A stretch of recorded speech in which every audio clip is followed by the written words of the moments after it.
Sí, yo me he acostumbrado a no tener notificaciones porque es demasiado abrumador y aprender a que no me importe, o sea, es que no me puede importar a alguien que no esté frente a mí. Ajá. Sí, be present in the present moment. En Masaje Thai el profe decía single moment, single activity, pero es realmente difícil. Digamos, uno va manejando y como tiene el celular, la gente espera que por lo menos en el alto uno pueda contestar. Es, o sea, lo que es difícil con el celular para mí es el entorno, lo que el entorno espera de absolutamente todos. ¿Me explico? Sí, pero ¿y qué? O sea, ¿qué tiene? O sea, ¿por qué sería importante que el entorno espere eso? Ajá, bueno, depende de dónde está uno. Digamos, si estoy llevando un camarón como ingeniera civil, Ajá. eso es primordial. Ok, Ajá. sí. Entonces, sí, si solamente estoy, justamente estaba pensando en eso ayer, como que hay momentos en los que es incompatible las que el session, digamos, las sesiones con un camarón en ingeniería civil.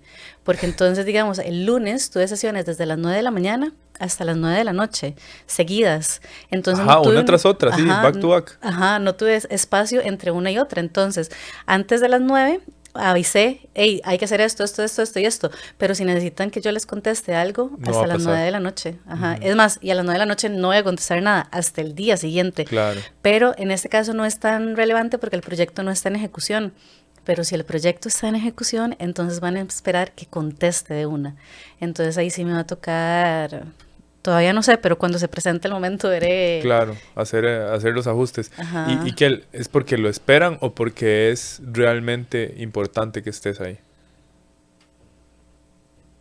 Mi experiencia dice que hay cosas que sí es realmente importante porque es el primer proyecto que estoy haciendo con este equipo de trabajo, entonces no necesariamente ya saben cómo me gusta resolver las cosas. Entonces, una vez que mi equipo de trabajo ya sabe cómo me gusta resolver las cosas, puedo delegar. Y es como, no, usted ya sabe cómo hacer las cosas. Yo me hago responsable de la decisión que el otro tome, porque yo estoy Claro. por detrás. Pero en este caso, que es el primer proyecto que hacemos juntos, ahí sí hay un tema. Ujú, Sí, porque no saben cómo son las dinámicas, no se han acoplado como equipo, no saben ajá, cuáles son tus ajá. eh, Expectativas, expectativas, que exacto. sí, que no, etcétera, etcétera. Pero bueno, ya veremos cuando llegue el momento. También es otra cosa que aprendí en ingeniería, digamos, como no anticipar todos los errores. Es como hay cosas que tal vez sí, porque ya y sabemos que históricamente suceden, entonces anticipémoslo, pero hay otros que puede ser que no pasen, entonces dejemos que fluya y Exacto. lo que sí es importante es como tener el plan B para que apenas sucede, tener el respaldo. Total, y parte de ese trabajo de los ingenieros siempre es estar solucionando algún problema que se presente en el momento y para eso Ujú, te has entrenado. ujú, ujú. Me parece muy interesante em, que me contés un poquito de cómo fue ese proceso para llegar a liderar equipos como mujer ingeniera. Mm, Cuando lo empecé a hacer no me daba cuenta de lo que estaba haciendo. Hasta más adelante fue que como que en retrospectiva me empecé a revisar qué era lo que hacía y lo pude observar. Entonces es como que llego a un proyecto, a un equipo y sin darme cuenta identifico quién es el alfa, Ujú. que no necesariamente es otro ingeniero, no necesariamente es el maestro de obras. Con que logro identificar cuál es, y entonces sé que si logro que esta persona haga lo que yo digo, como yo digo, y cuando yo digo, todos los demás lo van a hacer. Ujú. Wow. ¿Cómo lo identifico? No sé. Es como intuición. Ajá, ajá. Sí, sí, sí. Y lo otro que me di cuenta es que aprendo a hablar el idioma de ellos. No hago que ellos hablen mi idioma, Ujú. porque la minoría soy yo. Entonces, nada, aquí la vara es que sepan que yo hablo el mismo idioma que ellos y que me pueden tratar de tú a tú. Entonces, por ejemplo, una vez en una reunión estábamos, era una reunión importante porque era de plata, de órdenes de cambio. Entonces me acuerdo que me estaban cobrando como $50,000 por algo y entonces estaban como peleando los ingenieros, ¿verdad? Y de pronto fue como, ok, ok, un momento, un momento, necesito decir algo, entonces como que hacen silencio para escucharme y yo lo que le dije fue al que me estaba cobrando los $50,000, le dije como, yo en este momento, no, perdón, primero hice el marco como, voy a decir esto en pachuco para que todos entiendan lo mismo. Y le dije, en este momento yo lo que siento es que usted me la quiere meter y yo no quiero que me la meta. Inmediatamente agarró los papeles y me dijo, voy a revisarlo y nos vemos de hoy en 8. Se fueron y cuando volvieron me cobraron $12,000. Entonces, Wow. efectivamente, me la quería meter y yo no quería que me la metiera. Y no te la metió. Ajá, exacto, exacto. Pero como que ahí marcamos una pauta de, ok, esta mae habla mi idioma y no me la voy a poder bailar.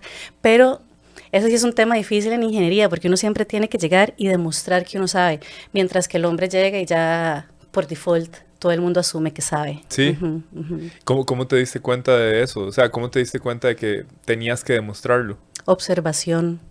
Cuando yo llego me hacen preguntas que son demasiado obvias. Entonces es como, para probar, me están vamos a ver si probando. esta chiquilla Ajá, sabe algo. ajá, exacto, exacto. Que a veces con los maes también pasa, pero cuando son más jóvenes. Cuando ya son grandes, digamos, de 30 y pico para arriba, o que se vean rocos, ya no los prueban. Si tenés canas, tenés Ajá. una ventaja. Exacto, sí, sí, total, total, total. Ujú. Wow. ¿Y cómo te sentías en ese momento al haber llegado a ese ambiente tan lleno de hombres y sí, que tradicionalmente ha sido como dominado por hombres? Ujú. Para mí fue como, o sea, para mí era como yo puedo hacerlo, punto. No, el ser mujer no me impide poder hacerlo, simplemente tengo que conocer las reglas del campo y aprender a jugar con las reglas del campo, no imponer mis reglas. Entonces tal vez al principio como más carajillas y era como que me molestaba mucho el machismo y el micromachismo y bla, bla, bla. Claro, claro. Pero eventualmente me di cuenta como el problema del machismo, el machismo es un problema del machista, como si fuera una enfermedad, digamos, es como la diabetes es problema del que tiene diabetes, no es mi problema. Entonces a él le toca solucionarlo. Entonces ahí me relajé con el tema y fue como nada, aquí seguimos, está bien, yo puedo jugar con las reglas de ustedes. Ujú. Y dominar. Y, ajá, Y sí. dominar el juego. Como dicen, Exacto, exacto. aprende cuáles son las reglas para romper las Exacto, reglas. exacto, exacto, exacto. Ujú, Qué ujú. tuanis, qué tuanis. Sí. Que a mí me llama mucho la atención y me imagino que muchas personas que te han visto en redes sociales o aún no te conocen en redes sociales, pero bueno, Ujú.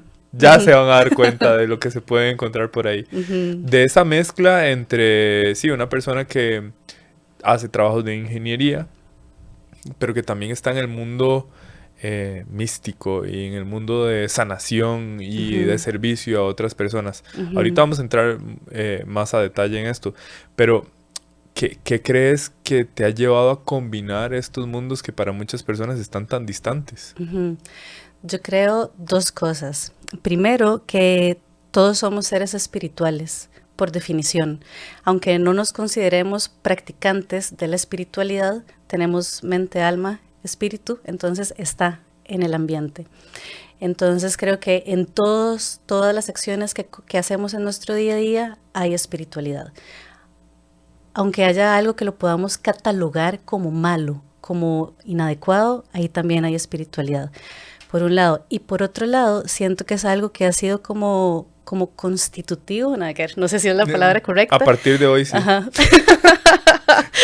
Como de mi ser, de mi existencia. Es como siempre ha venido conmigo, entonces incorporar una cosa con la otra simplemente se dio. Para mí ha sido tan natural que no notaba como las diferencias en mi actuar y así, y más bien me lo hizo notar dos personas específicas. En algún momento, cuando estábamos en la construcción de Lincoln Plaza, me acuerdo que llegaba un mae, José David Ibarra, era un ingeniero menor que yo, y yo llegaba y resolvía problemas y no sé qué, y él me decía como, Michael, es que usted debería tener un reality show porque a nadie ve las cosas como usted las ve. Entonces como que ahí me di cuenta que había algo diferente, que yo no lo notaba, ¿verdad? Y más adelante conocí a otra amiga, a Mónica Zúñiga, y Mónica me dijo como, Michael, es que no todo el mundo tiene la oportunidad de conocer a alguien así en la vida. Y entonces fue como, hay algo diferente, aunque yo no lo pueda notar. Y creo que simplemente la forma en la que veo la vida. Ajá. Al haber crecido bajo conceptos budistas, creo que hay ciertas cosas mínimas que para mí eran imperceptibles, pero que hacen la diferencia en la forma en la que vivimos la vida. Creciste en un ambiente budista. Sí. ¿A qué te referís? Mis papás eran practicantes de budismo tibetano cuando mi mamá quedó embarazada de mí, ya tenían varios años de ser practicantes. De hecho, vivían en un monasterio budista y vivieron ahí hasta que yo tenía como 5 años, más ¿En o un menos. monasterio budista en dónde? En España, Dakshan Kayu se llama, como en los Pirineos. Y después de ahí se fueron a vivir a otro en Francia, en Cayulín, que es donde está mi papá ahorita. Pero bueno, O entonces sea que mis vos papás... naciste en España. Nací en España, en Zaragoza, ajá. Mis papás estaban preparando para hacer un retiro de 3 años, 3 meses, 3 días, que dentro de la práctica incluía un voto de castidad por cierto tiempo, y mi mamá quedó embarazada. Wow. Entonces, no los dejaron hacer el retiro, claramente. Claramente. A mi Como que papá, el voto no se dio. como que no cumplieron las reglas, ajá, exacto, y, ajá, y ahí yo nací, nada que ver. Ok, naciste en España y se movieron para Francia. Ajá, viajaban entre España y Francia porque la idea era estar lo más cerca del Dalai Lama que fuera posible. Entonces, si alguno de los lamas, como un karmapa, sería como un padre o tal, ¿verdad? Entonces, si estaban en Francia, íbamos para Francia. Si estaban en España, estábamos en Francia. Creo que por ahí también hubo un tiempo en el que estuvimos en Suiza, pero no me acuerdo bien en qué momento de la historia. Pero sí fueron 5 años, hasta que yo tuve 5 años, que vivimos en ese vaivén entre monasterios ¿Y vos budistas. te acordás? Vieras que yo tengo como imágenes, y ahora que fui el año pasado, o el antepasado, yo no me acuerdo, donde mi papá, como que esas imágenes fueron como, ah, claro, esta es la puerta chiquitita que tengo en mi cabeza, es esta. Y así, porque fui justo donde crecí, donde aprendí a caminar y tal, entonces, pero no me acuerdo tanto, la verdad. Ajá, ajá. Definitivamente eso tiene que impactar la forma en que ves el mundo. Claro, porque además sí son los primeros 5 años de vida, que son como los de Exacto, formación, exacto. personalidad, esto que el otro. No tuve acceso a televisión, crecí alrededor de monjes budistas tibetanos, se hacían pullas en la mañana, al mediodía y en la noche, hasta se hacían ayunos, que claramente una niña no me obligaban a hacer ayunos, pero crecí viendo que se hacen ayunos, que se hacen ofrendas, que para el cumpleaños uno hace postraciones, que uno reza, aparte de rezar el ángel de la guarda, mi dulce compañía, uno reza Om Mani Padme Hum, que no comemos carne, etcétera, etcétera. Entonces sí hay como particularidades que son distintas, ¿verdad? Para alguien que no sepa qué es el budismo tibetano, ¿qué definición le darías vos? Mm, Yo diría que es una forma de ver la vida como en conjunto, no solamente como individuos, sino como que la existencia, a ver, ujú, como que la existencia va más allá de esto, como que hay una trascendencia, y que lo más importante es como la felicidad y la compasión hacia los otros seres vivientes, hacia todos los seres vivientes, pero recordando que todos nos incluye a nosotros mismos también. Ujú. Es una forma de ver la vida, más que una religión. Es que no conozco la diferencia, Ah, o sea, no sé qué define una religión como religión. ujú. Entonces pensaría que todas, desde mi punto de vista, todas las religiones nos enseñan a ver la vida, como que nos dan un filtro. Entonces vemos la vida a través de este filtro. Ujú. Ujú. Actualmente vos seguís practicando el budismo. Mi papá diría que muy convenientemente tengo como lo bueno del mundo y lo bueno del otro mundo, ¿verdad? Porque cuando mis papás se divorciaron, llegamos a Costa Rica y mi abuelita nos tenía matriculadas en la Católica Activa. Entonces, Ok, suave, porque eso fue un salto muy ajá, grande. Entonces, de los 5 años, ok, de los 5 años nació mi hermana y entonces mis papás decidieron que teníamos que tener una vida normal. Entonces nos fuimos a vivir a Venezuela. Vivimos en Venezuela como hasta mis 11 años, más o menos, 11, 12 años, y en ese momento mis papás se separan y nos venimos a vivir a Costa Rica, los dos son ticos. Entonces, cuando mis papás se separan y nos venimos para acá, mi abuelita ya nos había matriculado a mi hermana y a mí en la Católica Activa, para corregirnos.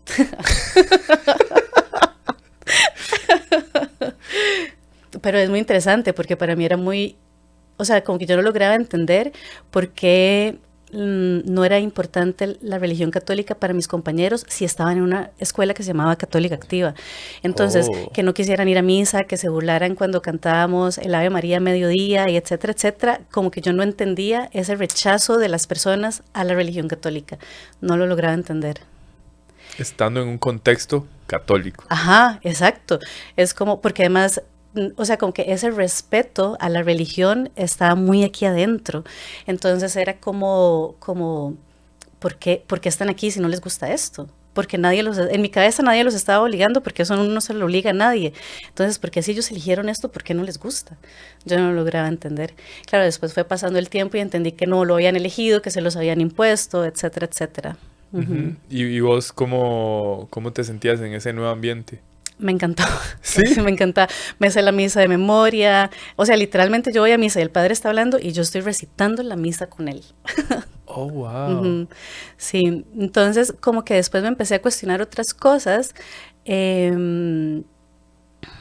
Sí, pero, o sea, lo que más me cuestionaba es por qué no les gusta, por qué este rechazo. Después entendí que hay demasiada culpa de por medio, como el tener que confesarse y estas cosas, ¿verdad? Entonces, claro, ya, hay culpa. Sí. Ya no es tan lindo. Ajá, exacto. No es tan lindo, pero yo creo que lo que no es tan lindo es cómo lo venden o cómo lo enseñan. Pero el otro día hace poco, fui a la tiendita de la parroquia de la iglesia que está diagonal al Teatro Nacional. Uh-huh. Y me quedé hablando con el maestro sobre las estampitas como por 2 horas y fue rajado. Me explicó que la Virgen del Socorro tiene la mitad de la cara es José y la otra mitad es María. Entonces es como la dualidad unida. Y me empezó a explicar unas cosas y yo, ¿por qué esto no lo dicen en catecismo? O sea, ¿por qué nos enseñan como la parte no tan interesante? Y él como que me ignoraba esas preguntas y no me contestaba y me seguía explicando lo que él me quería explicar, pero siento que hay mucha riqueza en el catolicismo también que se las han quitado a los católicos. Uh-huh. Claro, sí, y más que tradicionalmente ha sido una religión tan predominante, por lo menos de este lado del mundo, que está constantemente como atendiendo qué es lo que está sucediendo en la actualidad para hacer ajustes. Ajá. Entonces ahí pierde también esencia. Sí. Y la culpa, Tonesi. Pero sí la culpa sí se mantiene. Que quede claro. Que yo creo que es lo que está mal también, la culpa. Bueno, en budismo tibetano la palabra perdón no existe. Es muy interesante. ¡Ey, Kel! Hace ¿qué? Tal vez un mes. Los sábados nosotros tenemos un espacio de mentoría grupal para las personas que llevan la certificación de líderes en comunicación humana. Uh-huh. Y en ese espacio de mentoría grupal, cada quien viene con alguna pregunta, alguna experiencia, algo a celebrar o alguna duda que quiera compartir o inclusive pedir feedback al grupo. Y si no, yo pongo un tema. Okay. Resulta que hace como un mes el tema fue que surgió del momento. Porque varias personas se conectaron unos minutos tarde y todos decían, ay, perdón, es que se me fue el internet. Ay, perdón, es que aquí, es que... Uh-huh. Y yo les dije, ¿por qué piden perdón por algo que ustedes no pretendieron hacer? ¿Por qué pedir perdón por algo que está fuera de su control? ¿Se fue el internet? Se fue el internet. Uh-huh. Y entonces empezamos a discutir de cómo sería la vida sin esa palabra. Uh-huh. ¿Qué implicaciones tiene? Cómo nos ha limitado y cómo la hemos venido asumiendo de forma automática, sin cuestionamiento, y cómo impacta nuestra vida, cómo impacta inclusive las relaciones interpersonales, porque cuando yo pido perdón, de alguna manera me estoy poniendo por debajo de la otra persona. Uh-huh. En fin, uh-huh. Me llama la atención cómo se vive una vida sin esa palabra. Sí, pues sí, es todo un tema. Yo siento que viene muy acompañado de la culpa. El antídoto de la culpa es el perdón. Entonces, en el budismo tibetano tampoco hay culpa, uh-huh. Hay responsabilidad, ¿verdad? Hay ley de causa y efecto, el karma. Entonces, si yo tomo una acción, voy a tener una repercusión sobre esa acción o decisión que tomé, pero no está la culpa, está la responsabilidad. Entonces, siento que por ahí es por donde no viene no hay necesidad de un perdón. También es como el todo es perfecto tal cual es, porque logramos entender que hasta aquello que no queremos experimentar o aquello en lo que nos equivocamos es porque teníamos que vivirlo de esa manera. Entonces es como... Es parte del camino. Ajá, Así tenía que ser. ajá, Claro, o sea, si de alguna manera quisiéramos cambiar el pasado, entonces estaríamos poniendo una capa de sufrimiento, de, ay, yo lo pude haber hecho diferente, ay, no, ¿por qué? ajá, ¿Por qué fui tan estúpido y lo hice de esta manera? No ajá. puede ser posible. Ajá, y los si hubiera no existen, entonces no hay cómo, ¿verdad? Es como, ok, ya sucedió esto, pasó esto, ¿qué sigue? Ujú. ¿Cómo actúo en lo que sigue, ¿verdad? ¿Cómo aprendo de lo que hice para no volverlo a repetir, etcétera, etcétera? Sí, ¿Cómo creo nuevos méritos? Ujú, exacto. Entre la culpa es como una, un concepto que te lleva a la vergüenza, al castigo, al ujú, juicio, y te debilita. La responsabilidad te permite llevar tu atención a las cosas que sí están en tu poder para hacerte cargo de las cosas como son ajá, y asumir las consecuencias de ujú, tus actos y también encontrar recursos dentro tuyo para saber qué es lo siguiente que puedes hacer que sea mejor. O sea, ujú, cuál es tu siguiente mejor paso. ajá, Porque ese razonamiento puede ocurrir en este momento y puede cambiar la experiencia. Mientras que el otro, sí, sucede en este momento, pero tiene que ver con el pasado. Y eso ya ajá, no puede cambiar. ajá, exacto, exacto. Ujú, ¿Qué son de las cosas que más valoradas de haber crecido en este ambiente budista? ujú.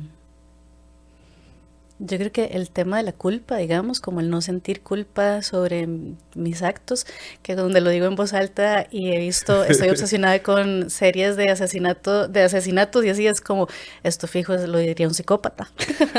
Pero digamos, es como que no siento culpa, ¿verdad? Es como, pero eso no quiere decir que no sienta responsabilidad. Claro, Pero digamos que es lo más importante, de las diferencias más importantes que he notado, digamos, es como, está bien, hago algo que va moralmente, se ve como malo, pero yo elegí hacerlo. Entonces sí, está bien, asumo las consecuencias, a lo hecho pecho, ¿verdad? Pero no hay esa culpa de latigazos, ¿verdad? Y tengo que pagar por esto, ¿no? Eventualmente me tocará pagarlo porque el karma me lo traerá de vuelta, pero y será bienvenido para quemar ese karma, pero no hay esa culpa de por medio de sufrimiento y de... Ajá. ¿qué Creo que es eso el es de los más karma? valiosos. Ley de causa y efecto. O sea, tal cual, eso es todo. Punto. Así de sencillo. Sí.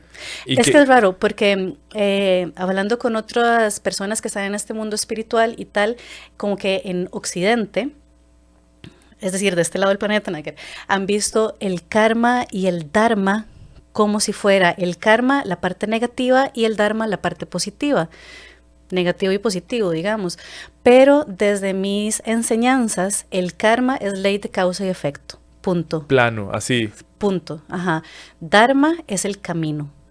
Es el camino espiritual en el que, una vez más, desde lo que dije al principio, todos estamos en el camino espiritual, sabiéndolo o no, porque desde mi punto de vista todos somos espíritu. O sea, esta vida y lo que vamos haciendo en ella y cómo la vamos experimentando es el Dharma. Sí. Ujú. Y las consecuencias de nuestros actos es el Karma. karma. Ajá. Y eso he escuchado diferentes versiones. Bueno, el budismo tiene diferentes versiones, igual que Sí. el cristianismo, Sí. Ujú. ajá, y otras formas de espiritualidad, em, en el que hablan del karma como algo que puede suceder inclusive en vidas posteriores. Ujú. Sí, tenemos un continuo mental que es como lo que pasa de una vida a la siguiente. Que quiero hacer un paréntesis, Naker. El otro día escuché un mae que es ateo, pero que cree en el alma, que me pareció muy interesante. Eso Y está muy interesante. esta es su teoría y a mí me pareció rajada porque es justamente el continuo mental. Él lo que dice es, uno nace y crece, pero las células con las que nos morimos no son las mismas células con las que nacemos, perdón. No son las mismas células con las que nacemos. Entonces, ¿qué hay ahí que nos da continuidad desde que nacemos hasta que nos morimos? Entonces fue como, claro, es el continuo mental, es el alma, lo que nos da esta continuidad desde que nacemos hasta que morimos. Bueno, definitivamente alma tiene que ver con la mente y desde tiempos antiguos se veía así. Le Ujú, llamaban psique los griegos. ujú. Alma es psique. Y, pero qué es alma y qué es espíritu para vos? Entonces, el espíritu sería como el ente grande y el alma sería como el ente individual. Pero el alma es parte del espíritu. En mi cabeza es como Padre, Hijo y Espíritu Santo. Son la Trinidad, los tres son el mismo y somos templo del Espíritu Santo. Nosotros somos Padre, Hijo y Espíritu Santo, somos Dios, ¿no? Ajá. Entonces para mí es exactamente lo mismo, con el espíritu y el alma. El espíritu es lo más grande. Uh-huh. Es el todo. Uh-huh. Pero nosotros somos parte del todo. Sí. Entonces nosotros somos todo. Sí, sí, sí. Uh-huh. Y es parte de la conciencia que nos permite eliminar la dualidad. Ajá. Que nos permite pensar en singularidades. Somos parte del todo, somos todo. Uh-huh. Y eso es súper liberador. Uh-huh. Y también es difícil de entender porque no es como hemos sido educados de este lado del mundo. Pero también cuando vemos las cosas de forma dual, nos estamos limitando. Porque el mundo es más complejo. La realidad es mucho más compleja. No son solo dos partes. Sí podemos encontrar equilibrio de alguna manera. Pero es que hay miles de opciones. Uh-huh. Cuando hay dualidad, tendemos a la rigidez o al caos. Cuando vemos las cosas como un todo, podemos encontrar armonía. Uh-huh. Uh-huh. Uh-huh. Ok, no sé por qué la primera imagen que me llegó cuando estabas hablando de la dualidad fue como, claro, además la figura más estable que existe es el trípode. No son dos, sino que son tres, entonces nos estaría haciendo a ese dos le hace falta uno, ¿verdad? Uh-huh. Y después en lo que pensé fue, ay, ¿qué fue lo otro que dijiste? Se me fue la idea.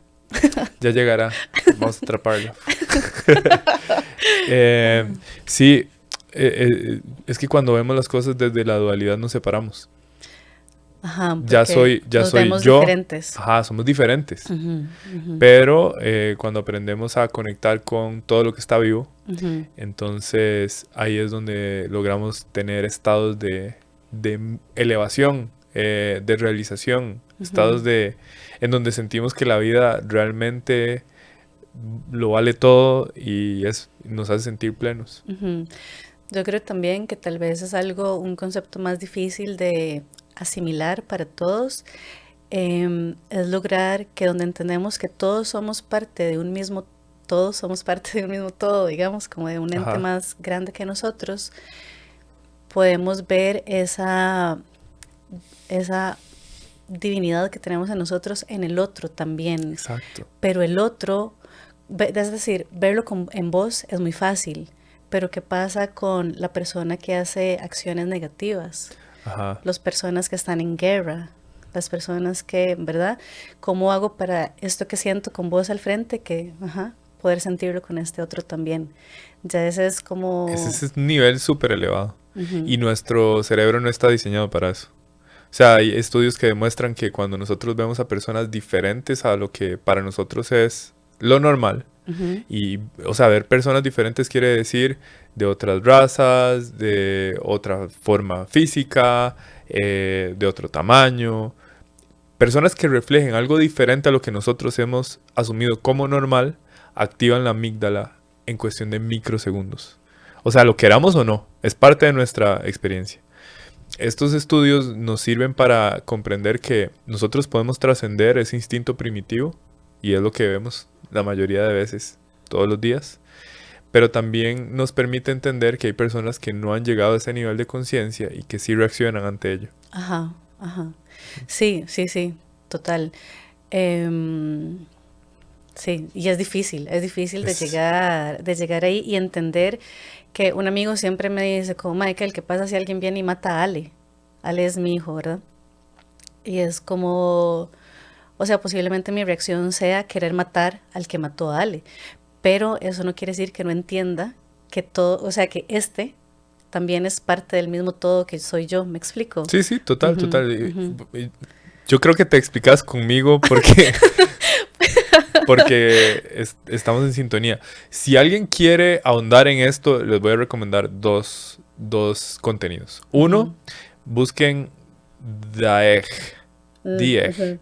En YouTube. Está en inglés y está en español. Uh-huh. Es un pequeño animado de 8 minutos, bien místico, pero que nos ayuda a tener como una narrativa bastante interesante para poder comprender cómo sería el mundo más allá de la dualidad Ajá. y cómo lograr tener una conciencia empática con nosotros y con los demás. Ujú. Y lo otro es el documental Human.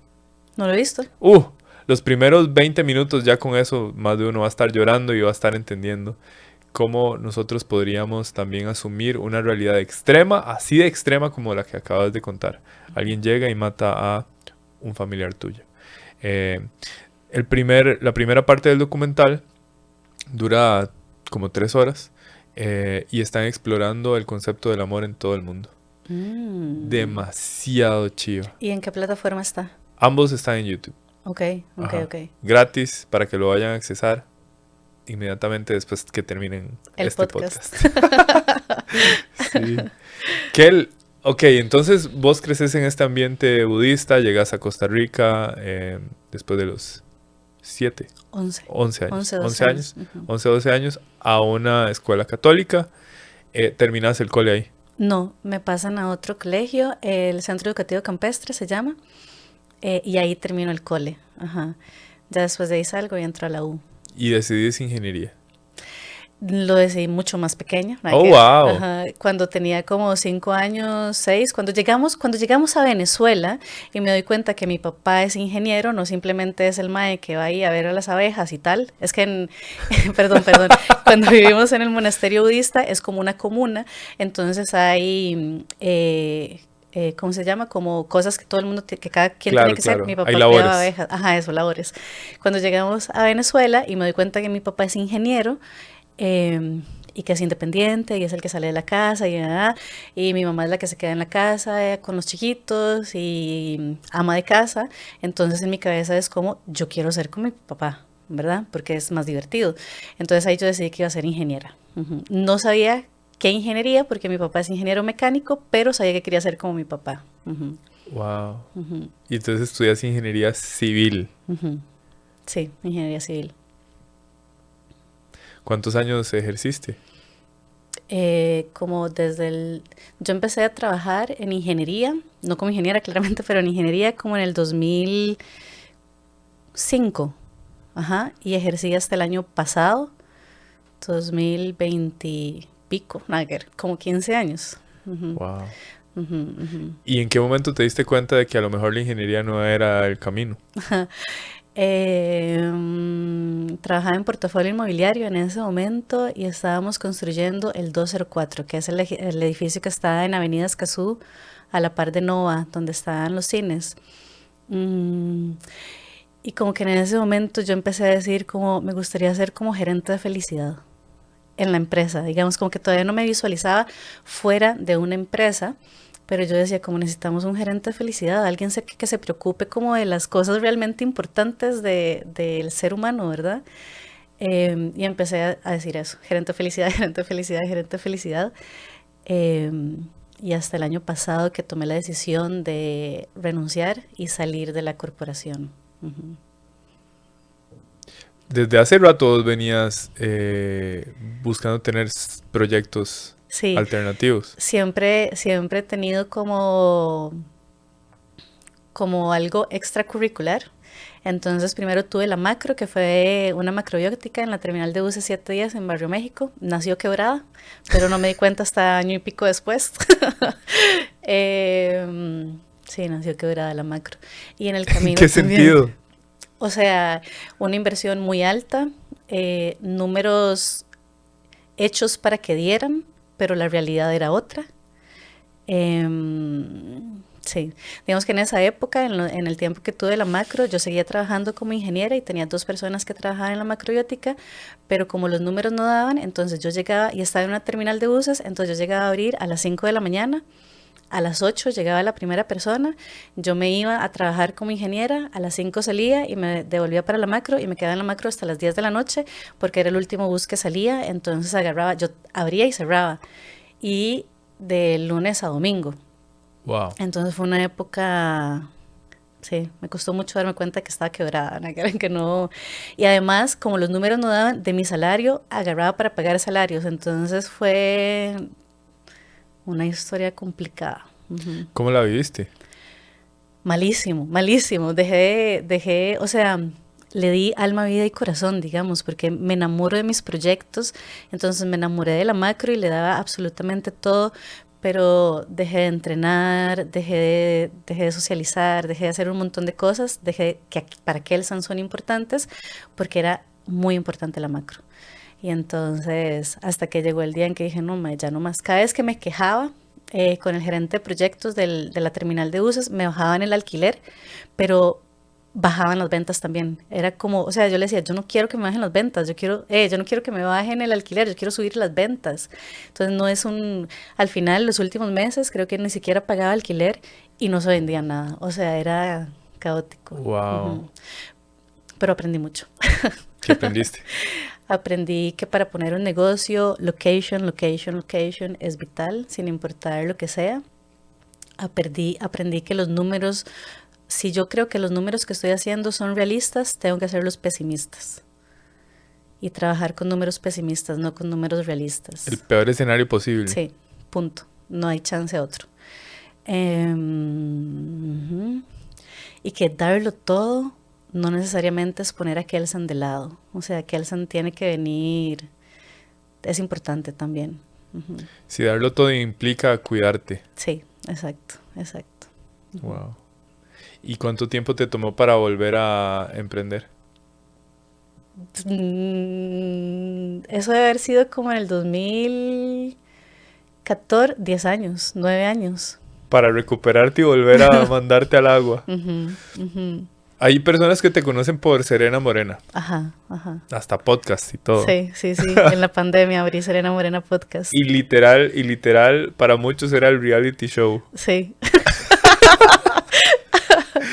Sí. ¿Cuál fue tu intención con ese proyecto? Con el podcast estábamos en pandemia y siempre he querido, me encanta hablar y me encanta hablar sola. Me he dado cuenta que cuando hablo en voz alta sola, mi pensamiento evoluciona. Si me quedo aquí en la cabeza, es una mente rumiante, es bla, bla, bla, bla, bla, bla, bla, bla, bla. Me explico, o sea, con que el pensamiento no evoluciona. Ajá. Pero si lo digo en voz alta, es como jugar ajedrez contra mí misma. Muevo la ficha negra, le doy vuelta y muevo la ficha blanca. Puedo seguir al siguiente pensamiento. Entonces, en el podcast es un poco de eso. Como de poner mis pensamientos ahí, jugar ajedrez con tus pensamientos. Sí, exacto, permitirle que evolucione. ¿Y de dónde sacar los temas? Bueno, inicialmente quería hablar como temas de espiritualidad y tal, pero me di cuenta que como que no me gustan tanto los temas tal cual como se desarrollan en el macro, digamos. Entonces lo saco como de mi experiencia personal. Entonces el primer episodio de Serena Morena es cómo ser vegetariano y no morir en el intento. Entonces las personas, varios amigos me decían como, yo pensé que iba a ser como tips para ser vegetariano, ¿verdad? Y en realidad lo que les digo es como, si alguien viene y les ofrece carne y esto, que lo otro, no sé qué, es como, ya todo bien, déjenlo pasar. Él no concibe la idea de que nosotros no comamos carne.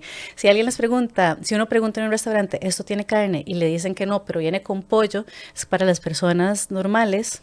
Para la norma, el pollo no es carne, el pollo es pollo. Para los vegetarianos, cualquier animal muerto es carne. Entonces no es culpa de ellos, simplemente no saben. Entonces es como más relajado. Total. Yo te he dicho varias veces que para mí vos sos una estudiante profesional. Porque siempre estás buscando aprender algo nuevo. Y sos maestra de yoga, de Reiki, sos practicante de masaje tailandés y muchas otras cosas más. Hasta estás en el camino chamánico.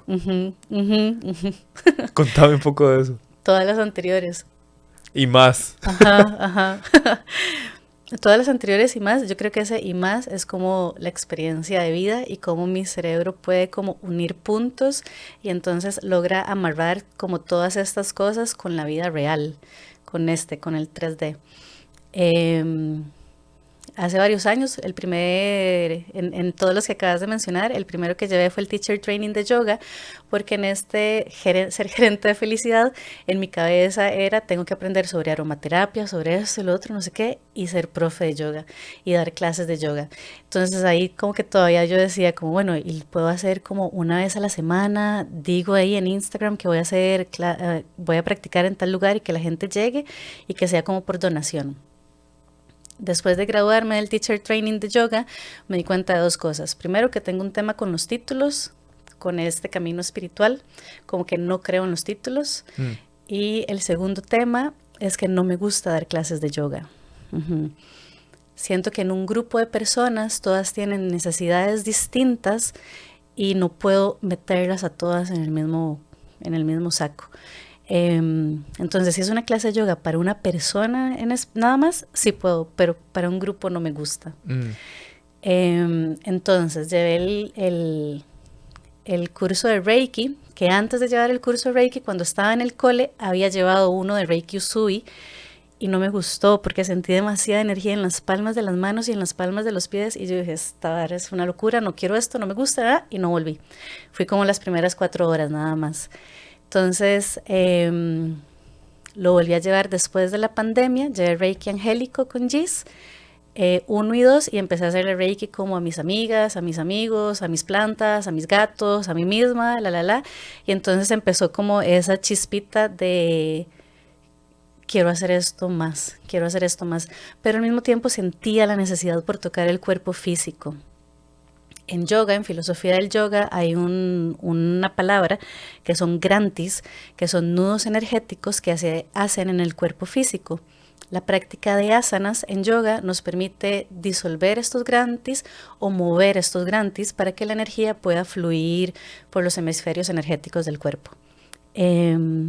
Entonces, cuando yo empecé a pensar, valga la redundancia, en que necesitaba tocar el cuerpo físico, en eso apareció el curso de masaje Thai, que lo había querido llevar desde que salí del cole, pero es muy difícil llevarlo, entonces lo llevé y actualmente hago una mezcla entre masaje Thai y Reiki. Entonces cuando voy a empezar el masaje Thai, abro la sesión de Reiki y la energía del Reiki me va guiando en cuáles posturas de masaje Thai tengo que permanecer más tiempo o menos tiempo, cuáles sí, cuáles no, etcétera, etcétera. Qué chido. Es muy relajante. Yo digo como el eslogan de Kelsan.ciencia y magia es ciencia más magia igual sabiduría. Porque entonces no podemos dejar la ciencia de lado porque nos da mucha información, pero tampoco podemos dejar la magia de lado. Desde mi punto de vista, magia es todo aquello que la ciencia aún no ha podido demostrar. Como hace miles de años pensaban que los cometas eran un acto de los dioses y el fuego y eso, no sé qué. Ya la ciencia nos dice que no, que es la rotación, la trasladada. Bueno, ahora con lo que no ha podido demostrar, creo que eventualmente va a pasar también. Y bueno, lo venimos experimentando. Hace mucho tiempo se hablaba de los procesos de sugestión, a los cuales luego se les llamó efecto placebo o efecto nocebo. Y hoy en día ya estamos viendo las implicaciones que esto tiene a nivel cerebral en diferentes áreas. Cómo los mantras afectan nuestra experiencia, cómo inclusive las posturas afectan nuestra experiencia, cómo la meditación impacta el cerebro de las personas y cómo lo modifica. O sea, hoy la ciencia, gracias a que tenemos herramientas evolucionadas, gracias a la tecnología, podemos darnos cuenta de que desde hace miles de años los seres humanos ya en su sabiduría habían tenido acceso a todas estas herramientas. Mi pregunta es, en el momento en que la ciencia me demuestra que la magia es real, ¿le resta o le da validez a la magia? Creo que esta es mi percepción. En la conciencia global le da validez. Le da validez, ok. Claro, o sea, hoy nadie podría refutar. Es que vamos a ver, el pensamiento de que algo es cierto es lo más importante. Eso se llama creencia. Cuando yo asumo que una idea es cierta, yo la he confirmado, se vuelve un comando para mi sistema nervioso. Okay. Entonces, si una autoridad como la ciencia me dice a mí, esto es así, y yo digo, si la ciencia lo dijo, es cierto, Ok. mi experiencia va a ser mucho más congruente con lo que estoy experimentando. Ok. O sea, no porque me lo dijo un roquillo ahí que se sienta todos los días a ver un árbol, Ajá. sino porque me lo dijo la ciencia luego de haber investigado a yo no sé cuántos sujetos Ujú. de estudio y haber observado tales datos que me dice, no, él sí tiene razón. Ujú. O sea, vamos a ver, para los seres humanos hace miles de años no era necesario, Ujú, ujú, pero para los seres humanos de hace miles de años era necesaria una historia. ujú. Y la historia era, los dioses están enojados y por eso mandaron un huracán. Ajá. Algo tuvimos que haber hecho mal porque hubo un terremoto y se murieron mis familiares y mis amigos. Ujú, ujú, Ajá. ujú. Hoy tenemos más recursos. Ok. ¿Qué Ok. pensás? Sí, tiene sentido para la mayoría de la población, que es importante porque que sea un recurso que llegue a la mayoría de la población es importante. Ujú. Pero desde mi punto de vista, deberíamos como aprender a volver a ver hacia adentro y como ver nuestra propia experiencia y no restarle validez si la ciencia nos dice lo contrario o nos lo reafirma. Me explico, es como hay cosas que para mí no necesito que alguien más, no sé un ejemplo en este momento, pero no necesito que la ciencia me diga si eso es así, es como yo ya sé que es así. Y por ejemplo, el Ajá. Reiki. Por ejemplo, el Reiki. Ahorita vamos a hablar más del Muy Reiki, buen pero ejemplo, muy buen tal ejemplo. cual. Hace unos cuantos años, como en el 2021, yo estaba retomando Jiu-Jitsu luego de pandemia Ujú. y tuve una lesión. O sea, prácticamente en el entreno en donde yo estaba volviendo tuve una lesión y aquí vos también tenés una experiencia similar. Eh, a mí se me fue un ligamento cruzado y se me pellizcaron los meniscos y 2 ortopedistas me mandaron a operarme de emergencia. Ujú. En ese momento no podía, simplemente no podía. Yo le dije, no, no, es imposible, o sea, yo no puedo pensar en una operación porque no teníamos el dinero, porque yo tenía un viaje muy importante que hacer El de en Egipto. semanas a Ujú. Egipto y porque yo dije, yo no voy a operarme para luego pasar 6 meses en rehabilitación. Yo voy a hacer mi rehabilitación y con todo el conocimiento que tengo sobre cómo funciona la mente y cómo yo puedo mandar señales a diferentes partes del cuerpo, con disciplina, no es como que me voy a quedar sentado mandando señales a mi Puro rodilla, cerebro ajá, de X-Men. ajá, sino con mucha intención y mucha conciencia entender cómo funciona mi cuerpo y adaptarme y recuperarme sin la operación. Cirugía. Y Y aquí no, estoy. aquí Ujú. estoy. Ujú. Estoy haciendo jiu-jitsu, no la necesité, funciono súper bien, entiendo aún más mi cuerpo, he logrado conectar con partes que antes simplemente no estaban en mi conciencia. O sea, es tan sencillo como que las personas se pongan a tratar de mover el dedo pequeñito del pie. Ujú. Hagan la prueba, o sea, que te sentes viendo tu dedo pequeñito y le des la señal, muévase. Solo muévase. Ujú. Muévase solo, ninguno más, por el rato que sea necesario. Ujú. Eso es una pequeña muestra de cómo nosotros podemos expandir lo que hemos dado por un hecho que somos capaces de hacer. Ujú. Y así con muchas cosas en la vida. Y a mí no me tienen que demostrar que eso es cierto. Ujú. Conciencia si yo lo he experimentado. Ajá, ajá, Ujú. ajá. Sí, es el ejemplo perfecto en realidad. Ujú. ¿Qué es Reiki? Ujú. Oh, ok, ok, ok.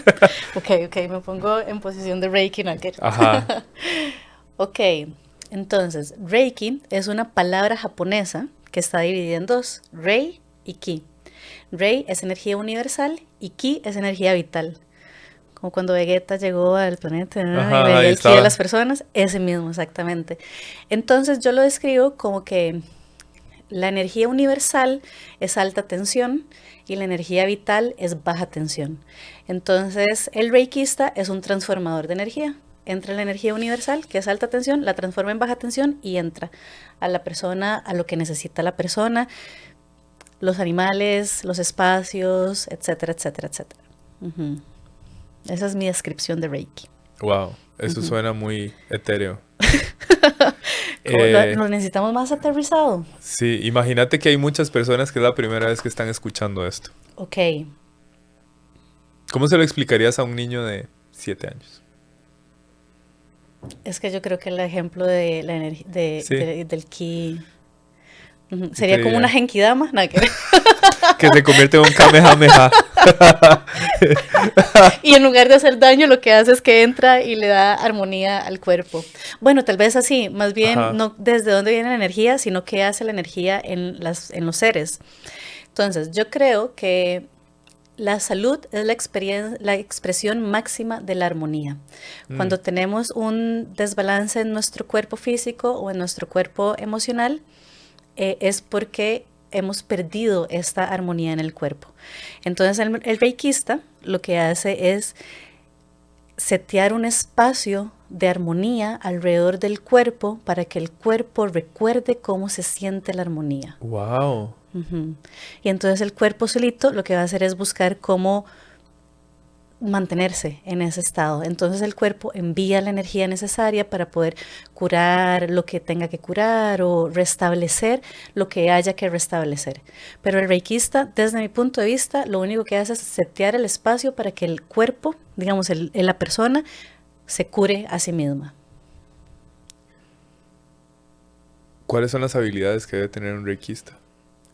La más importante es tener la capacidad de tener presencia plena. El single moment, single activity es vital. En ese momento es como que no hay absolutamente nada más que lo que se está haciendo en ese momento. Tal vez la otra cosa importante es como el amor y la compasión, como no solamente a uno mismo, sino a la persona que está ahí. Si la persona está llegando a este momento, a este lugar, es porque tiene una necesidad. Entonces lo único, lo más importante que yo puedo hacer es darle amor en ese momento a esa persona. Me parece increíble. Ujú. Hay, hay una teoría que yo he compartido varias veces en el podcast, en habladas filosóficas y en The Mind Podcast. La teoría de la mente de Daniel Siegel. Ujú. Y esto que me estás diciendo tiene sentido en esa Teoría. dirección. Daniel Siegel lo que dice es que la mente es un proceso de energía e información que está ocurriendo momento a momento en todas partes, en todo aquello que esté vivo. Ok. ¿Ok? Parte del trabajo de la mente es autoorganizarse. Y lo que impide que se autoorganice la mente somos nosotros mismos en nuestro cuerpo físico que tiende a ahorrar energía repitiendo hábitos de comportamiento y de pensamiento. Ujú. Y entonces eso bloquea que el proceso de energía e información tienda a la armonía. Ok. Que cuando nosotros lo estamos bloqueando estamos en modo constructor porque estamos queriendo controlar más allá de lo controlable. Estamos viendo el mundo dualistamente, estamos cayendo en caos y rigidez. Y entonces eso impide que la mente haga su trabajo. Ok. Pero que cuando nosotros logramos tener total presencia, alejarnos de la dualidad, conectar con el todo, Ujú. la mente hace su trabajo. Se Mm. autoorganiza y nos lleva a el equilibrio, a la armonía, nos eleva. Ujú. Ujú. Y yo le comparto esto a las personas que trabajan conmigo en sesiones uno a uno. Yo creo que nosotros lo que hacemos cuando alguien trabaja conmigo es abrir un espacio en donde se vuelve un portal de oportunidades para que la mente haga su trabajo. Ok. Yo me vuelvo conducto y acompaño a la persona para que también se vuelva conducto y Ujú. que la mente se organice. Mm. Y es muy similar. Yo Ujú. utilizo el poder de las palabras y los Ujú. significados. Ujú. Vos utilizás la comunicación a través del cuerpo, Ajá, ajá. la energía. Y ahora que te estaba escuchando, estaba pensando también que cuando lo tengo que explicar desde la parte científica y no tan mística, lo que explico es que es llevar el sistema nervioso central a un estado de relajación muy profundo que está más allá del sueño. Entonces la persona nunca pierde el estado de conciencia, pero entra en relajación profunda. Entonces, ¿cómo es que le dice Huberman? En non-sleep, Non, relax. Estoy pateando. sí, es NDPR. Ajá. No, Sí, que es como un estado de relajación profundo sin quedarse dormido. ajá, ajá. Básicamente en español es En eso. español, ajá. No me acuerdo cuáles son las siglas en inglés, pero en castellano es eso. Sí, que él Em, recomienda mucho los yoga nidra para ajá, llegar a ese estado. ajá, ajá. Entonces, es como que estamos seteando nuestro sistema nervioso central. Nuestro sistema nervioso central está acostumbrado hoy en día a vivir con altos niveles de cortisol, inflamado, en estado de alerta, etcétera, etcétera. Entonces, en ese momento es como que le recordemos que este otro estado también existe.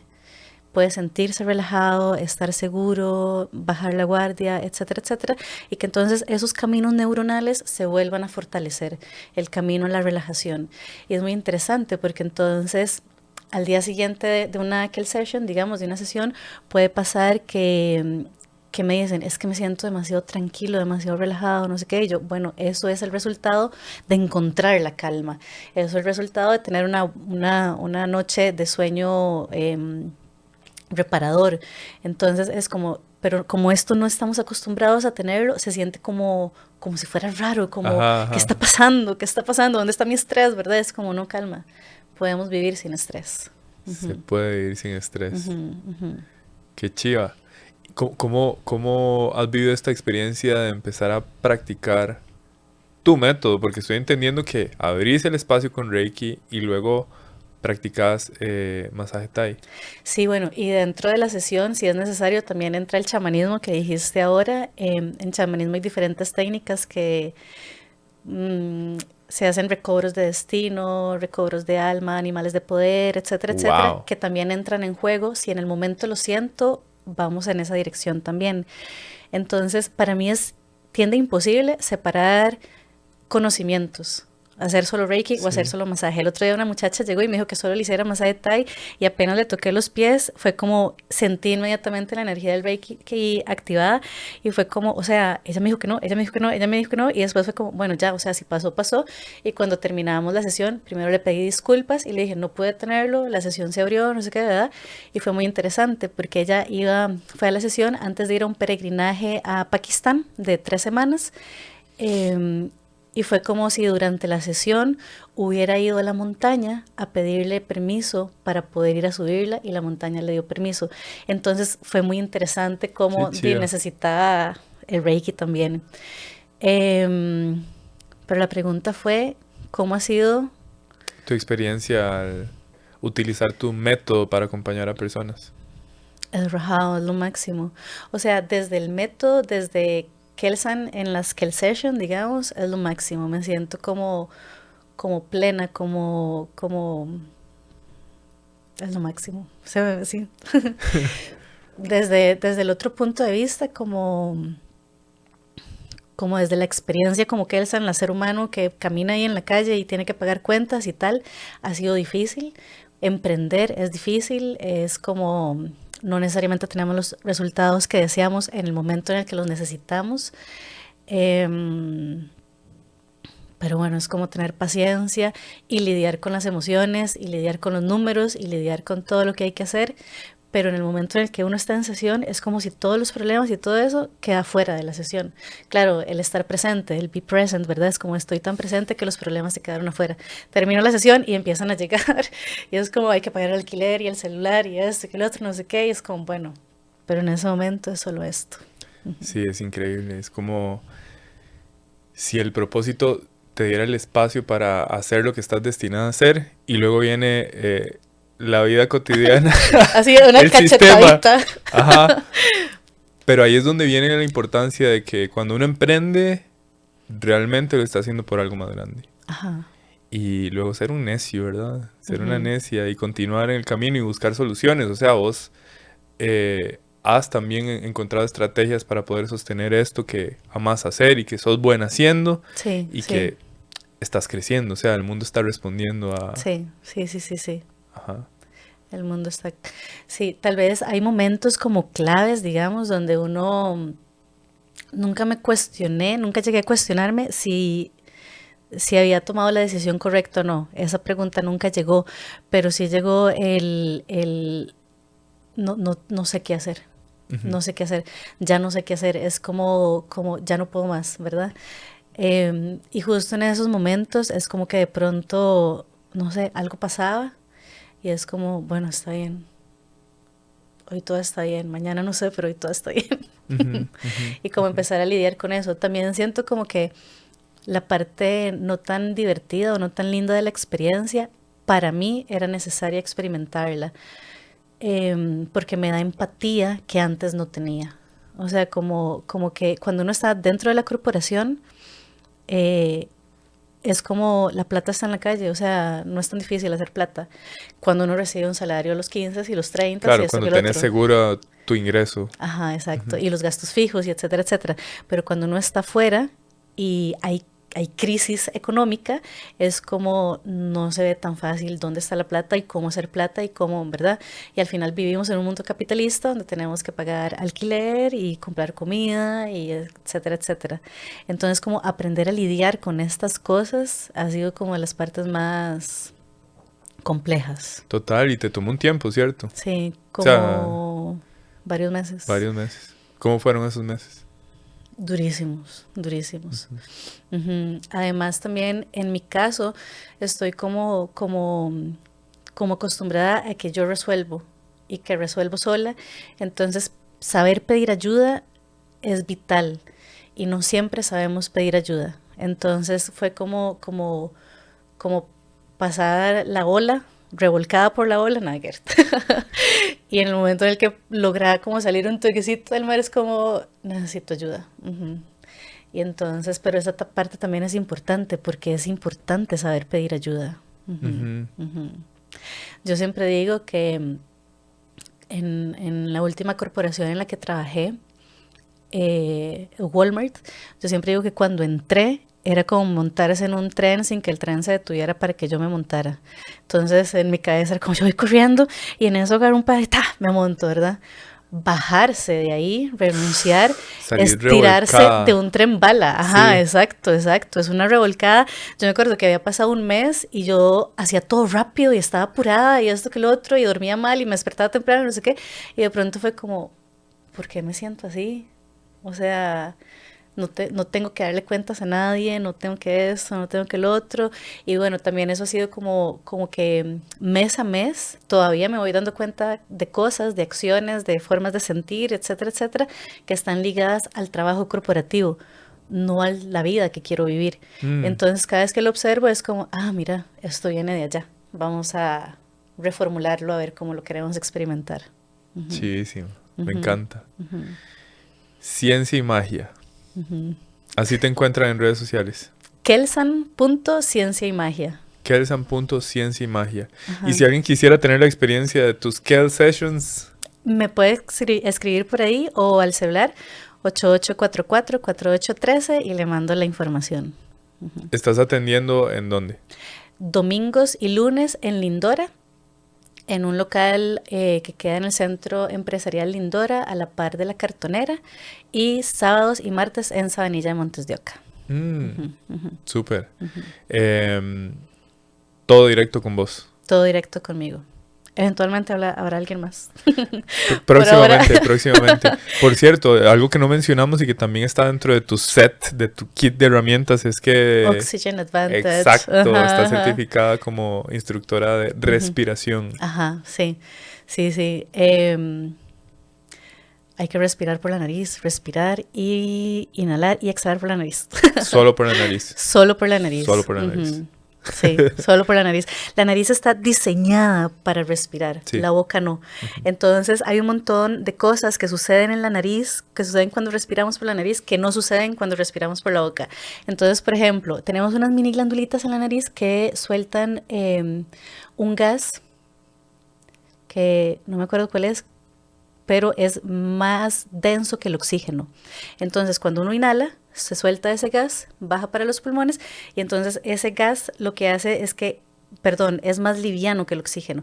Entonces ese gas sube a la parte alta de los pulmones y baja el oxígeno a la parte inferior de los pulmones. Entonces permite que la mayor cantidad de alvéolos pulmonares absorban más oxígeno. Entonces más oxígeno llega a la sangre y mejor nos sentimos todos. Ujú. Total. Y cuando estábamos pequeños nos decían, inhale por la nariz y Y suelte exhale por la boca. que también es malísimo porque cuando exhalamos por la boca, exhalamos CO2 y exhalamos más de lo que inhalamos. Y la respiración se divide en 3 fases: ventilación, la respiración, que es el intercambio químico que sucede en los pulmones, y el diafragma, que es la parte anatómica. Entonces, en los pulmones sucede un intercambio químico entre el oxígeno y el CO2. Si eso no está, si tengo poco CO2 en los pulmones, no hay cómo el oxígeno llegue a las células. Wow.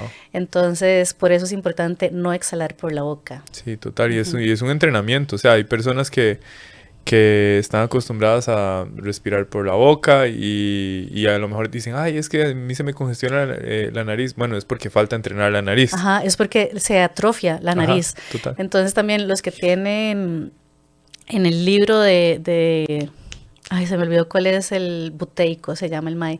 En el libro de buteico explica que hasta las personas con tabique desviado, como empiezan a respirar por la boca y dejan de respirar por la nariz, entonces lo que sucede es que todo se atrofia y entonces simplemente todo empeora.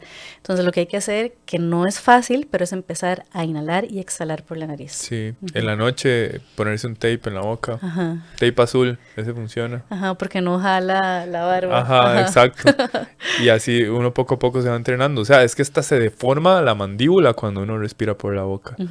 Y el otro día me di cuenta que hay otra cosa que también deforma la mandíbula, y es que hay personas que tienen el frenillo de la boca muy chiquitito. Digamos, si no pueden hacer esto, es porque el frenillo es muy chiquito y entonces la lengua no llega al paladar. Deberíamos vivir con la lengua pegada al paladar, porque de esa manera, aunque tengamos la boca abierta, no respiramos por la boca. Total. Ahora que lo pienso, sí, yo tengo esa costumbre. Por meditación fue que empezó. Ajá, ajá. ¿Por qué? ¿Qué te dijeron de la lengua en el paladar? Ay, me habían dado una explicación. Fue hace mucho tiempo, vamos a ver. Ya, si pego la lengua en el paladar, desconecto los caminos neuronales de la parte narrativa.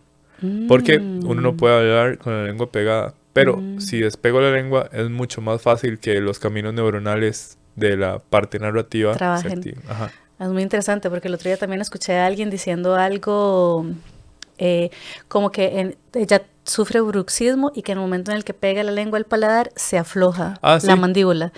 Y total. el que yo utilizo cuando estoy guiando las meditaciones es que si uno quiere salivar menos, pega la lengua al paladar y saliva menos, entonces necesita tragar menos.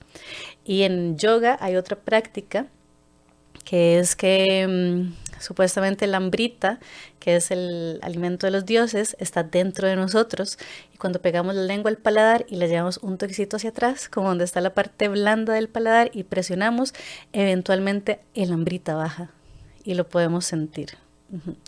Wow. ¿Lo has experimentado? Sí. También se puede con paradas de manos, pero eso es más difícil, no lo recomiendo hacerlo en casa.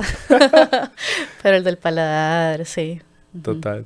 Bueno, entonces para sesiones de respiración, sesiones de yoga personales. Ajá, masaje Thai, Reiki, Kel Session. Me pueden buscar en Instagram como kelsan.ciencia y magia. En Facebook también. Genial. Kel, he disfrutado muchísimo la conversación y me siento muy honrado de que hayas venido a compartir este espacio y espero que haya sido de celebración y que no sea la última. Muchas gracias a vos. Yo también me siento honrada de que me hayas invitado, así que gracias totales e infinitas. Espero que lo hayan disfrutado tanto como yo.